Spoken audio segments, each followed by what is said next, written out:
pengakuan agama Islam tapi Islamna garde bohong. Betul. Bising aya nu kasinggung ku ceramah abdi, pegat abdi balik nedangan duaan jeung supir.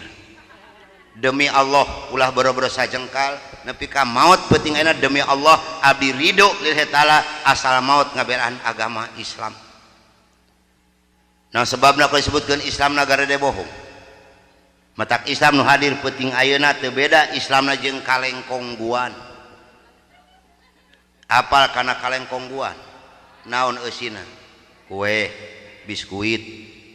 Abdi pernah silaturahmi ka hiji keluarga. Keur ngobrol jeung salakina kurunyung pamajikanna nyuguhan. Golosor teh cin teh panas jeung kalengkongguan. Otomatis hati abdi nyebutkeun pasti eusina kalengkongguan aya biskuit nu tengahna make gula bodas. Betul. Ieu pamajikanna koplok teh kireum-kireum.